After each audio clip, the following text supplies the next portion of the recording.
របៀបធ្វើគ្រឿងសម្រាប់ប្រឡាក់លាយជាមួយគីមជីបើសិនមកបងប្អូនមានគ្រឿងនេះតែមួយកែវទុកក្នុងទូទឹកកកនៅពេលបងប្អូនចង់ញ៉ាំគីមជីបងប្អូនអាចយកគ្រឿងនេះទៅលាយជាមួយនឹងស្ពៃបូកូជាមួយឆៃថាវឬក៏ត្រសក់ចំណាយពេលត្រឹមពី10ទៅ15នាទីគឺយើងអាចញ៉ាំគីមជីបានភ្លាមៗតែម្ដងចា៎អញ្ចឹងដើម្បីចង់ដឹងអំពីរបៀបធ្វើនឹងគ្រឿងផ្សំយើងមានអ្វីខ្លះយើងចូលរួមទស្សនាវីដេអូទាំងអស់គ្នាចាជាដំបូងឡើយខ្ញុំមានខ្ទឹមបារាំងរបស់យើងនឹងចំនួន1កំណាត់យើងកាត់វាជាកង់តូចៗហើយប៉មគឺខ្ញុំប្រើវា1កំណាត់ដូចគ្នាដោយសារតែប៉មនេះគឺជាប៉មគេអត់មានបាញ់ថ្នាំអញ្ចឹងគឺខ្ញុំប្រើទាំងសម្បកបើសិនមកបងប្អូនប្រើប៉មដែលលក់នៅខ្មែរយើងនឹងសូមបងប្អូនលាងសម្អាតឲ្យស្អាតឬក៏បងប្អូនចិតសម្បកវាចេញ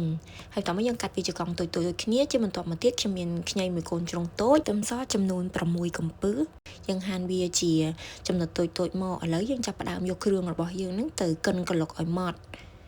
ទៅជាដំបូងឡើយយើងយកផ្លែប៉ោមហើយនឹងខ្ទឹមបារាំងដែលយើងបានកិនម៉ត់មិញយើងដាក់ចូលទៅក្នុងម៉ាស៊ីនក្លុករបស់យើងហើយបន្ទាប់មកខ្ញុំបន្ថែមទឹកចំនួន100មីលីលីត្រទឹកត្រីចំនួន70មីលីលីត្រហើយនឹងបកាក្រៀមរបស់យើងនេះចំនួនកន្លះខាំបើសិនបងប្អូនអត់មានបកាក្រៀមដូចប្រភេទដែលខ្ញុំប្រើនេះទេបងប្អូនអាចដាក់ប្រើបកាក្រៀមធំៗរបស់យើងនឹងក៏បានដែរហើយបន្ទាប់មកខ្ញុំបន្ថែមទឹកឃ្មុំចំនួន2ស្លាបព្រាបាយបើសិនបងប្អូនអត់មានទឹកឃ្មុំទេបងប្អូនអាចដាក់ស្ករសរបស់យើងមកជំនួសក៏បានដែរហើយបន្ទាប់មកខ្ញុំបន្ថែមម្ទេសម៉ត់របស់យើងនឹងចំនួនកន្លះខាំហើយសម្រាប់រសជាតិនេះដែរគឺខ្ញុំធ្វើអត់សូវដិតទេបើសិនមកបងប្អូនចូលចិត្តរសជាតិរឿងដិតសូមបងប្អូនធ្វើការបន្ថែមបន្ថយរសជាតិទៅតាមចំណង់ចំណូលចិត្តរបស់បងប្អូនហើយបន្ទាប់មកយើងចាប់ផ្ដើមដាក់កិនគ្រឿងផ្សំរបស់យើងនឹងឲ្យវាបានម៉ត់ចូលគ្នាល្អបែបនេះមកចាឥឡូវយើងបានកិនគ្រឿងសម្រាប់ប្រឡាក់គីមជីរបស់យើងរួចរាល់ហើ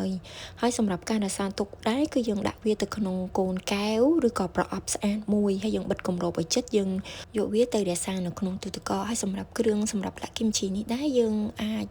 រក្សាវាទុករយៈពេលប្រហែលជា1សប្តាហ៍